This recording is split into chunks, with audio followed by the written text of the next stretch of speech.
Good morning, everyone. Thank you for joining us today. My name is Adeshewa Adesiji. I'm a workforce strategy consultant with DEED, the Department of Employment and Economic Development. I am very excited about this discussion that we're going to have today. The focus of today's roundtable is to discuss workforce challenges and opportunities to surface ideas for building a better tech talent pipeline. I ask for audience members, including the media, if you have a question, please put it in comments if you are on Facebook Live or in chat if you're on the Teams meeting, and we'll ask roundtable participants to answer your questions as we continue through the discussion. Now with that, I would like to introduce DEED's Commissioner Steve Grove and Minute Commissioner Tarek Tomes, who will each give a brief remark to help set the stage for today's presentation. Great. Well, thanks, Adeshewa. Hey, everybody. Steve Grove here, Commissioner of DEED. Thanks for joining us. We are thrilled to be meeting with three extraordinary leaders in our technology workforce marketplace here today, who you'll hear from in just a bit. My colleague, Commissioner Tomes, and I wanted to offer just a little bit of context before we dive into this discussion. And mainly, we're here to listen and learn from these leaders, because we know technology jobs are going to be an incredibly important part of the economic recovery that our state undergoes in the coming months and years ahead. And technology jobs themselves are not just in the technology sector. In our economy and in our state, which is a very diverse economy, a very expansive one, we have tech jobs in every single industry that exists today. On the whole, Minnesota is home to about 110,000 people who work in information technology. That's about 3.8% of our employment in the state, which is a little bit above the national average. But we're also in a state where we feel like the pipeline isn't certainly as robust as it could be. And we'll talk about that a lot more today. However, we know the demand for technology workers is huge. Software developers are seeing a 20% growth rate. Those jobs pay $103,000 a year on average. Computer network supports are seeing about a 5% growth rate. Those jobs pay about $64,000 a year. Web developers are seeing a huge growth rate as well. Those jobs pay well above the average. On and on and on. These jobs are good paying jobs. They're jobs with a long-term trajectory, and they're jobs for which we know companies are oftentimes struggling to find talent. So the governor called April Technology Workforce Month to exactly focus on this challenge. And roundtables like this are ways for us to learn from the marketplace, to amplify this message, and really figure out how business and government can partner better to grow a great technology workforce here in Minnesota. So we're excited for the conversation. I'll turn over to my friend and colleague, Commissioner Tomes, for some remarks, and then really looking forward to talking to our panel. Well, hello and good morning, everyone. And Steve, thank you for the introduction, and thank you for inviting me to co-participate and help moderate this session today. My name is Tarek Tomes. I'm the Chief Information Officer for the state of Minnesota and the Commissioner of Minnesota IT Services. This is certainly an incredibly important topic. Over the last 20 years, we've seen the rate of innovation and changes in technology change literally the way we go about our lives in every aspect. Organizations have leaned into and leveraged technology in increasing fashions, and as much innovation as has taken place over the last 20 years, I think it's going to be dwarfed by what happens in the next 20 years. And it's really a unimaginable thought. The pandemic certainly has given us a view into necessity and a view into the future. It's also showed us that technology impacts different people in many different ways, and the critical importance of growing a young and diverse technology talent pool in Minnesota is just essential. We're going to be challenged in ways that we can't imagine. The boundaries and barriers of geographies to attract talent will no longer exist. Companies across the globe and across the country will recruit Minnesota technologists. And we certainly have an incredible need for technologists here in Minnesota in so many different aspects. And as Steve said, I'm incredibly excited to learn from the wonderful people that are participating in this panel, and really excited to understand better the opportunities that lay in front of us.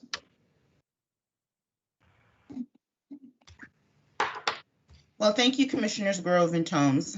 With that, I would like for our guest panelists to go ahead and introduce themselves. We'll go ahead and we'll start with Ms. Laura B.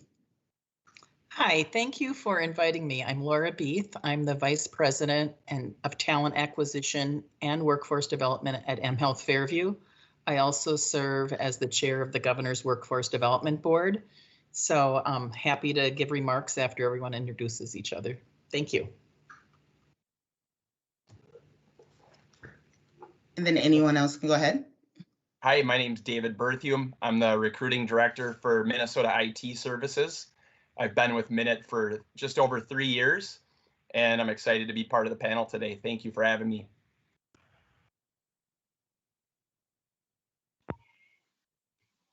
Yeah, hi, this is Sarah Julius, and apologize, my camera is not working, so you'll have to look at my headshot. I use she, they pronouns. I am a VP and Talent Acquisition Manager at US Bank, and I lead the recruiting team that does all of our tech hiring across the enterprise.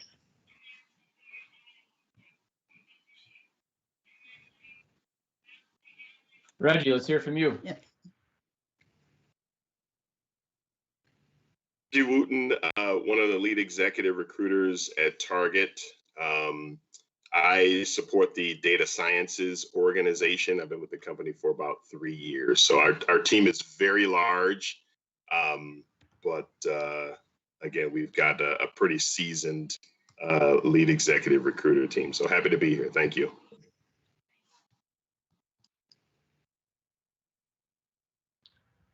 Great. I think, well, with that, Adeshewa, Tarek, let's dive into the discussion. And again, thanks to all our panelists for joining. I thought maybe just as a level set, as you look at the technology workforce pipeline in Minnesota, if you were defining it to someone who knew nothing about the Minnesota economy or our Minnesota workforce, how would you describe our technology workforce pipeline here in the state? And maybe Reggie, we'll start with you.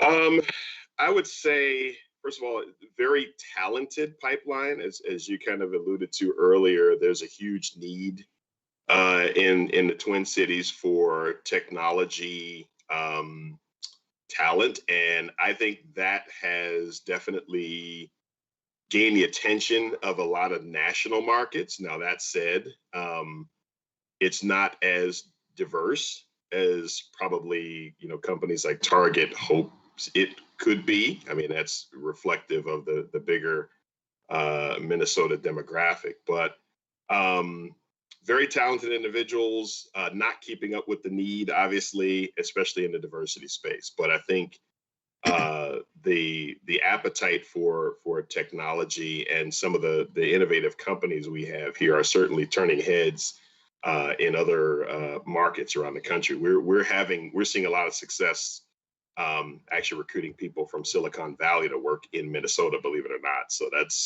that speaks to how much we have grown and our reputation has grown as an IT hub here in the Twin Cities.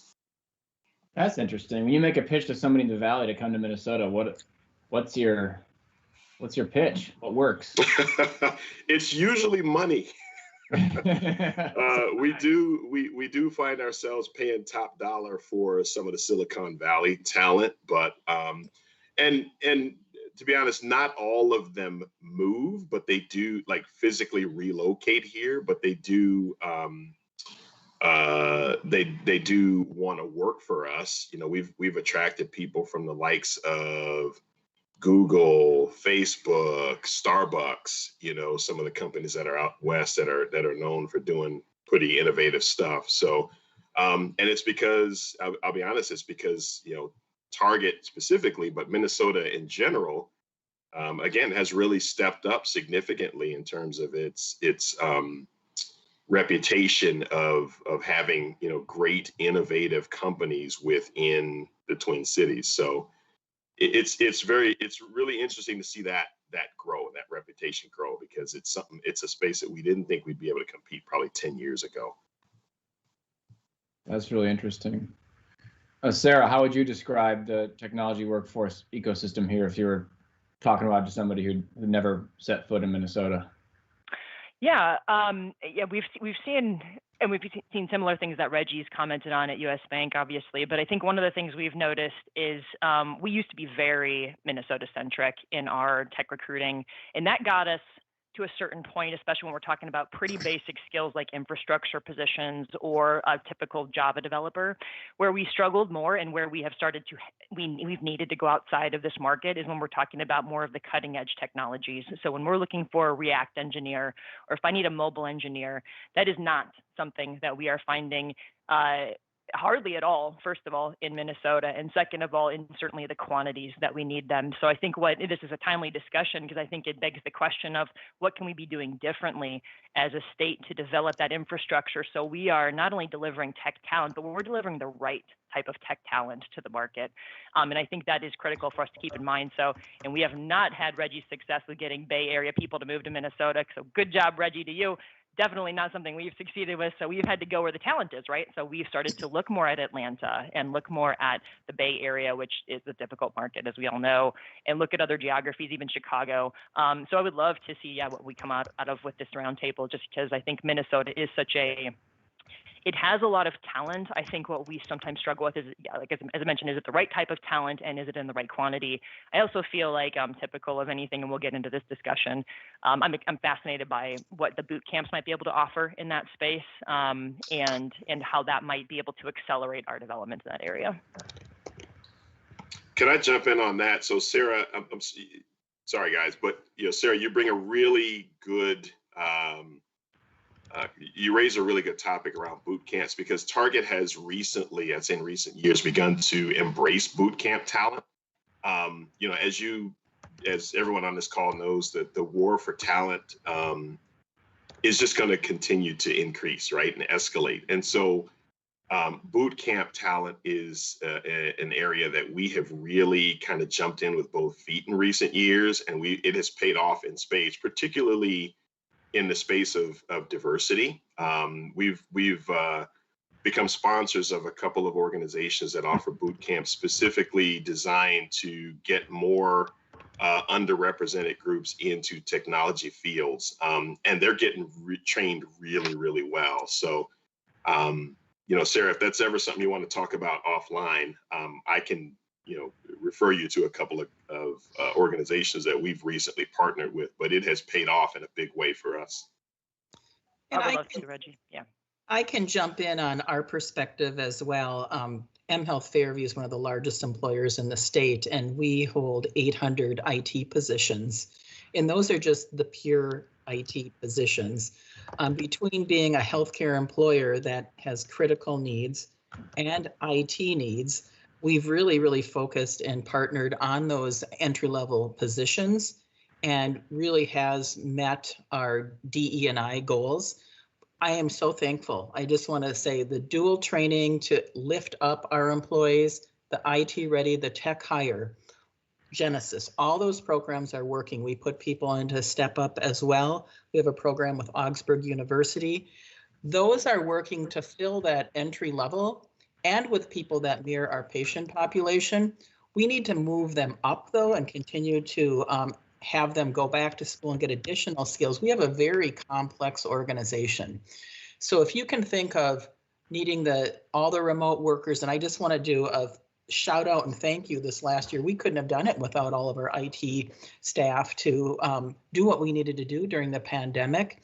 But we also have this need to connect that with our informatics. So in our case, we even have high-level physicians that also are in that IT space to make sure the medical records, that all of the trending, all of the research, all that comes together. That's going on with COVID and a number of things. So I would say we also have a huge need for that higher level talent. We need, cybersecurity, we need those engineers, but we also need that informatics with that IT specialty, married to healthcare background as well.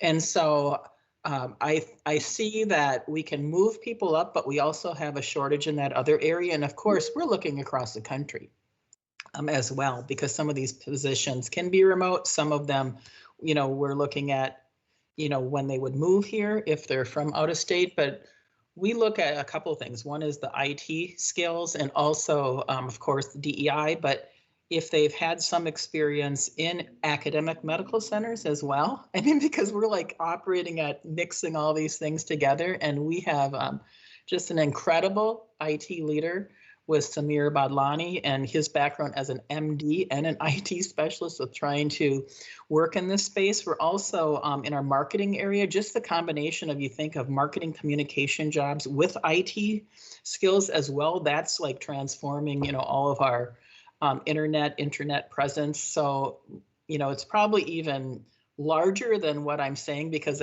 these individuals land in different areas, but it is a critical need and such an important one to really support all of the healthcare work underway to serve our patients. Steve, if I could maybe ask a question, of the panelists, I love each of the responses and your perspectives.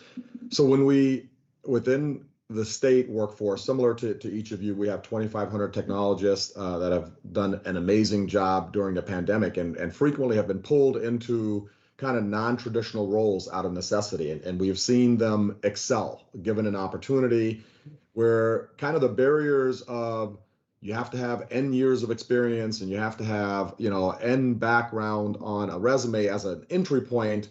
We've certainly seen that there are certain abilities to really grasp solving challenges with technology, given an opportunity that many people have succeeded in. Just curious, given the need for a changing technologist of the future, ones that are focused on artificial intelligence and robotic process automation, and that can really look at complex business needs, translate them quickly, and bring forth opportunities that technology has to change outcomes.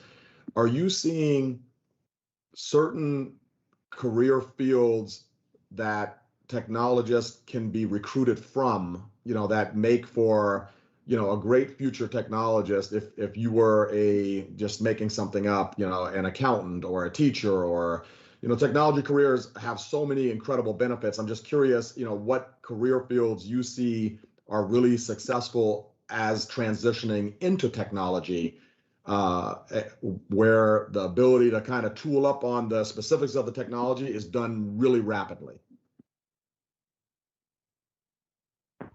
Yeah, I can comment on that and then kind of kick us off. So I know one thing that we have found a lot, and it depends on what side you're at. I always my world breaks into front end versus back end, or you can think of the design side and the digital side versus tech, right?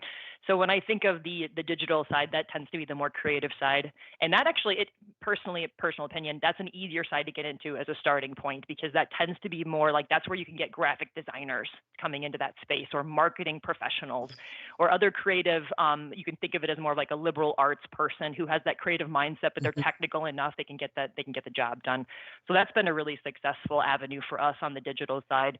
On the tech side, I tend to, and so like a person who's actually going to be coding, those tend to be like math majors are really good tech hires. I mean, I think we are so stuck on they have to have a computer science degree. That is the biggest lie that the industry has ever told you. There is nothing magical about a computer science degree. You know what it teaches you? It teaches you the software development lifecycle, right? It teaches you at a high level programming concepts. You literally don't even come out of the top programs as a good Android developer, as an example. What they do, and I think to your point, is we have to start thinking about, are we hiring for experience or are we hiring for potential? So does it have to be a check the box that they must come in with? Or are you looking for those character traits that show that they have the potential to learn? And I think that will also bring us a more diverse workforce. If we stop doing the check the box mentality and we start looking at potential, we're going to change the world. And we're going to change Minnesota's tech scene too, if we can think like that. I would absolutely agree with what you just stated. And that's, we have adjusted a lot of our jobs for the entry level to remove some of the degrees with the certifications. But again, to keep people on that career path, I mean, it's been life-changing. We have stories of individuals. One just recently was highlighted, I know, on Deed he was a military person, and it was just life-changing to go through the initial training and then continue. So to have people, like you said, to find the right talent and what is the potential, and that potential is to continue to help them with their career and add those additional skills. I would say in our space, you did already bring up marketing and math majors. I totally agree. The other part I would say is, for us, we need clinicians many times. that we have to, that have just that desire with data as well as technology, because of just needing to understand the healthcare piece behind this. This is Dave. I'll jump in and say I think customer service is one of the top skills that we're constantly looking at Minnesota IT Services. As we think about having a human-centered approach to everything that we do and try to provide solutions to the different challenges out there. And customer service is found in so many different sectors. Going back to, Sarah's point about really looking for someone that has the potential, that has the aptitude is huge. We think about some of the staff that have been with our organization for 25 plus years and they near retirement. And I think kind of a traditional thought process is that, when that person retires, I need to replace them with someone with the equivalent amount of experience. And that's become simply not true. We know that today's junior talent are quick learners. They grew up with this technology and we can train them quickly. So I think customer service is a big piece to all this. Yeah, I'll certainly echo everything my fellow panelists mentioned. The only other thing I would probably mention is that obviously the technology and the IT industry has undergone this shift over the last several years. I've been doing this for 22 years, recruiting in tech. And so I've seen this shift where we go from hardcore technologists who have a little bit of an understanding of business problems and situations to kind of the opposite, where we're looking for business-minded people who have an affinity and a love for technology. So it's kind of been this shift over time. And so that's a lot of what we look for. We look for, like, as David said, service-minded individuals, business-focused individuals, and we are also lovers of technology.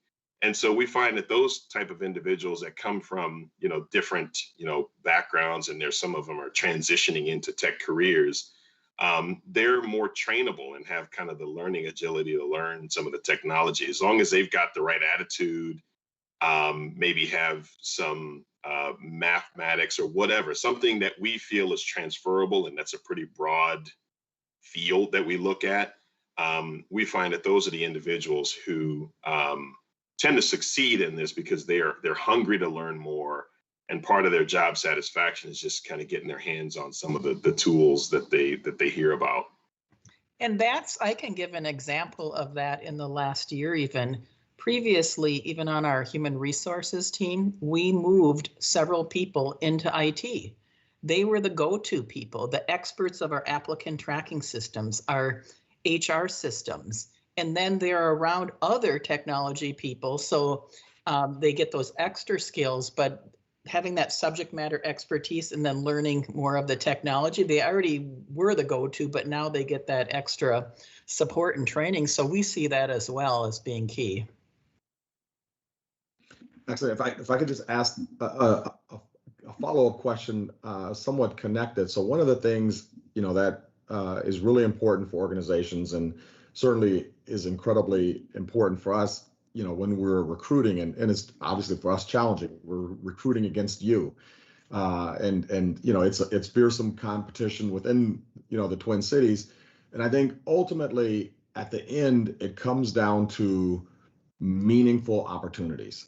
Certainly there are those that are kind of transactional in technology, but ultimately it comes down to providing meaningful opportunities to use technology, to not only further the goals of an organization, but to make the world a little bit better, to make sure that technology connects everyone, that everyone has access, that, we understand, and that requires, a huge diversity in our technology talent so that they're at that design table and offering those perspectives.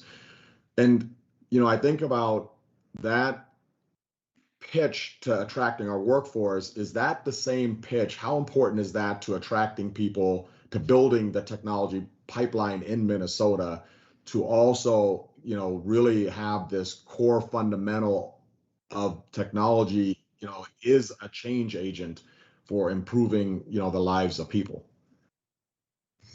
Well, I can say in the medical area, combining medical and technology, it is the cutting edge.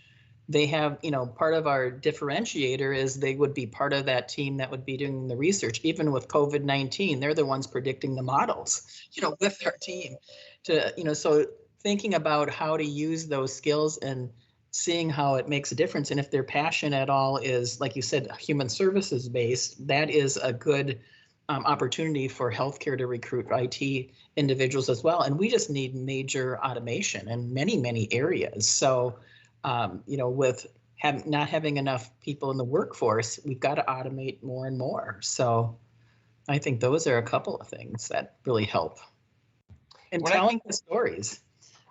So people see who we're serving, if they, look like the people we're serving too. I think it's really one of those motivators. When I think about the meaningful work aspect, it can be a challenge to recruit someone through a job posting and say, hey, this is a meaningful job, just because I'm telling you in there, how do you sell that, or how do you actually prove that it's a meaningful opportunity? And we've done some things with our job postings where we've had the hiring managers even film videos of their team and talking about the job, talking about the work environment, the type of projects that they're going to be working on. And I think that with the modern applicant, these are the types of ways that they want to consume job opportunities, and not just posting it on your job board and kind of hoping for the best, but being a little bit more proactive and finding candidates through, different platforms, sharing the job on a variety of social media sites. These have produced some great results for us. Tarek and I were talking before we hopped on here about where some of the challenges are in our technology market. And we were just discussing, for example, the fact that Minnesota has one of the lowest rates of high school students who take the AP computer science exam, for example. That's an earlier pipeline issue. But I guess backing away from that specifically, as you look at this market, in your companies recruit from across the country and have experience in other states as well, what are the gaps in Minnesota that exist maybe in our pipeline or in our workforce, training ecosystem? And then maybe the follow on to that would be, what should the state be doing about that? Because I think that's where we want to be an active partner in this. We want to really understand where the most important gaps are in our talent pipelines, whether it's, early on, is it entry level, is it more advanced, is it specific, like Sarah was mentioning, with, some of the very detailed technology expertise. Love to hear you kind of reflect on that in terms of where the gaps are. I'll say for at Minute, it's been the roles that have required more years of experience, especially with the hard skills. It's been more challenging to recruit and attract candidates. Entry level, we typically do pretty well. If we throw an internship opportunity out there, a student worker position, a trainee position, we have a classification system of an ITS 1 through 5, 1 being more entry level, 5 being more experienced. We do pretty well with these entry level positions. And I think what that's telling me is that we need to focus more on creating those types of opportunities where we're seeing more applicant flow and creating bigger talent pools. But again, I would say those higher level, more experienced, hard skill positions tend to be more of a challenge. I would say the same thing. We don't have a problem getting the interns, and we don't have a problem when we, do some outreach, whether it's high school outreach, college outreach, working at the community-based organizations, working with your staff at the workforce centers. We can get people into those positions with promise to keep moving up. Where we struggle is the higher level positions that you just talked about. We also have to do, we're ending up doing a lot of contractors right now because, the work needs to continue. And so other than nursing, IT contractors are the second highest for us. So I think it's somehow, having people envision that next place in their career, and how do we get people thinking about that as a career they want to go into? Because in our case, a lot of those do require a bachelor's degree with the critical thinking and the complexity. I've also seen some accounting people that are really good that move into some of those spaces as well. Yeah. And do you think, we talked about the pandemic earlier in the conversation, maybe just to add on to this, does it help or hurt us that people can work remotely now? Are you finding as recruiters that you're getting more outstate talent, as Reggie described earlier, maybe to work from the Valley but have a job here? Or are you worried about losing talent in Minnesota to companies who might recruit them to work, outstate but be based here? How do you think about that, dynamic? I can jump in on that one. So I don't think as of right now, the ability to work remotely has not hurt us. At least I think that's what we're seeing here at Target. Now, quite frankly, our office is still closed until minimally, I think it's August we're anticipating reopening the office and starting to determine who is going to move back into working on site, maybe even if it's a part-time basis. Our concern is, and we've seen our hiring continue to, escalate even through that, and we have allowed people to work from, wherever they live in the country, and we've always been, big into, hiring outside of the Minnesota market for the right talent, things like that. Our biggest concern is, and we don't know yet, obviously, but once that, the office is reopened and we start to mandate people moving back into the office, we're going to see this flood of individuals that are going to be required to relocate. Are they going to start, looking at that point, and potentially look to jump ship? So we've hired people that have been working, we hired them last year and they've been working remotely for a year now. And I'll be honest, just kind of leaning into some of the, the social justice things that have been happening, we're a little concerned about the potential reputation that Minnesota is starting to gain in other parts of the country. So those are things that we don't know if and how that's going to affect us, but we are cognizant of the fact that at some point, these folks that we've hired in external markets are going to need to move here. And how do we alleviate any concerns they have, right? So I guess more to come on that, but that is definitely an area that we are watching very closely. Well, and the complexity of having to do the taxes for people out of state too. I think smaller employers, I can't imagine that they can handle that. I mean, we're reviewing that on all the 50 states right now because of the remote work. And I see that opening up the world, but it also, we've started to see people that are being recruited from our organization to work at a California company and make more money. And so it's going both ways right now. Our IT employees, a lot of them were working remote or mostly remote to begin with. And so, but we will be bringing back more people starting in September, but we've changed the infrastructure to be more what we considered mobile. But there will be times people have to go in. I think it's going to be this tax piece too that is concerning. And so I'm sure, Steve, you're aware of that. But we're looking into that and just having to track that. We also have, like right now you talked about just the reputation. We had contractors and, all areas that were like, I don't know if I want to come here. We're still securing contractors. And, I think that's changing now with the outcome and what the commitment of what every organization wants to do to make our communities stronger and inclusive for all. But it did have impact as well. And I think it will for a while till people can see more of the positive moving forward. This is Dave from Minute. I think, Commissioner Grove, that this remote work experience has been a positive one for our organization. We've, surveyed our internal staff, and it's in the high 90 percentile that are in favor of having this as an opportunity.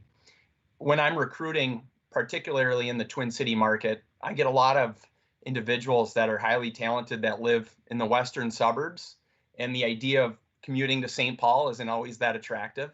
And these are the types of things that can make it a challenge to attract candidates. So I think overall, there might be some individuals that might work for an out-of-state company because they can work remotely, but I think we're also going to take advantage of the situation. And I think the only thing I would add is I think it really depends on your employer value proposition. So, if you are an employer that has a very strong work culture that is location centric, like locations in the Bay Area, like Target, really, then that you might have more success, I think, bringing people back in-house. For us, we were pretty remote anyway at US Bank, and I think we are probably moving the opposite direction. And I guess I'm having a hard time imagining a world where we won't start seeing those arbitrary borders that we place on jobs removed, not only from a diversity, equity, and inclusion standpoint, but certainly from a you're literally using technology to enable those environments. So it's hard to pitch yourself as a tech-forward organization if you don't also embrace possibly a remote first strategy. And I think that's what you're seeing from some of the best tech companies right now, is they're starting to do the work from anywhere approach. So I do see that impacting Minnesota in some ways. It may be less important that you're physically sitting here, but that you may have chosen to be here for certain reasons, and yet you might work for a company anywhere in the world potentially. Agree with that. We also want to make sure that we keep our culture and that people are committed to people in our backyard. So I think it's a combination of allowing people to be remote, but also be committed to our mission and vision, and what that means if we're trying to grow the next generation as well. Got a quick follow-up question, to that, and certainly, we everyone on this panel, strongly, believe Minnesota technologists and Minnesota innovation is, one of the best kept secrets. And I think Reggie started it with, kind of that, people tapping into this marketplace. When we think about, just the look of our organizations, from a technology perspective, what opportunities, how do we build a more diverse talent pool from a technology perspective in Minnesota? That's a great question, and one that we've talked about a lot.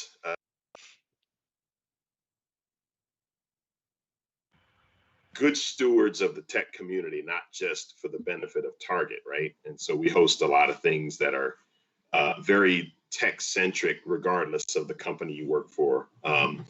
But I would definitely say, like I mentioned earlier about the boot camps as kind of what I fully believe to be kind of an untapped talent pipeline for us. We're really leaning into that. And I think, and I'm thinking about one of the ones that in data sciences, which is one of the only ones I know about in that space that we've tapped into. And they have completely removed, for entry into this boot camp, they've completely removed the cost burden to the cohorts that go through it, right? So it's completely funded by, employer donations and sponsorships and things like that. And so when I think about that, you look more broadly at the underrepresented groups in technology. And I think more programs like that would help in terms of, programs that are funded by potential employers, provided at no cost to the cohorts or the fellows, as they call them, that go through them. That has, completely, for us, revolutionized kind of this whole approach to boot camps, right? The boot camp that we recently became sponsors of is called Correlation One, and they have a data science for all program. They had 500 cohorts last year. They're working on about 1,000 cohorts this year, and I think the diversity rate is like 97%, something like that. And so you can imagine the diverse talent pipeline that's going to provide for us. But it all starts with removing that cost burden to the students or to the cohorts. I think we need more programs like that. I totally agree with you on that. And this morning when I was in a conversation, it was just in general about our industries. And how do we get the message out more broadly of what we need, and then have our post-secondary partners maybe help divert some of the funding for those critical areas, because we're talking about the people we can reach, but some of the people we don't know of yet and are in college trying to figure out how to pay. But if they're getting more support for a healthcare role or a IT role, that's going to help incent them too. And so I just think there's many ways that we could look at what are the jobs that we have to fill for quality of life in this state, and really try to direct some influence on that. I also, something I would add to the conversation, I've been thinking a lot about reskilling our talent base. So I kind of go where the representation already is, and then look at that talent pool and retrain them. Because I think when we think about boot camps or reskilling, we so often skew towards young populations. And I don't actually know if that's where the money is. I kind of feel like that 30 to 40 something year olds get totally left out, and we somehow treat that population like, oh, they can't be retrained. And I think that's completely false. I think there are a lot of really talented people who, for systemic reasons, had to skip college, had to go get a real job right away, had to go live life, and now they're maybe a little more stable later on in their life. They've got life experience, but they're ready to do something different. That, I think, would be such an intriguing population for the state of Minnesota to tap more into. And we're starting to look at that internally at US Bank of, what can we do with our branch employees, for example, that we know branch locations are diminishing because people are going more mobile with their banking. How can we take that population that already loves the US Bank brand and retrain them into a tech role, for example? And I do think there is a lot of transferability in those skills. I love that point, Sarah. It's in many ways a great one to end on. There's talent all over the state, and we're at a moment where the labor market just has a lot of unevenness in it, given what the pandemic has done to our state. And reskilling across a whole host of industries just makes a great deal of sense. We've got a lot in the governor's proposed budget focused on reskilling. We're about ready to kick off a pilot program on boot camps, particularly focused on diverse young talent. These are some of the things where we want to be partnering hand in hand with our great businesses represented by the leaders on this call here today to make sure the state's an active partner in all this. So I just want to, by way of wrapping up, thank our panelists, Sarah, Reggie, Laura, Dave, for joining us today and all the great insights. Tarek, turn over to you for any final words, and thanks for joining us and enlightening us with your thoughts. No, I totally agree, Steve. Fabulous conversation, tremendous insights. And, one of the things that's exciting about the Twin Cities is just the collaboration between organizations that at times compete from a business perspective, but just the collaboration that's taking place to build and create a better technology pipeline and a greater technology marketplace. Just absolutely exciting. Well, thanks everybody for joining us. Have a good rest of your day, and we'll talk soon. Thank you. Thank you. Bye. Thank you.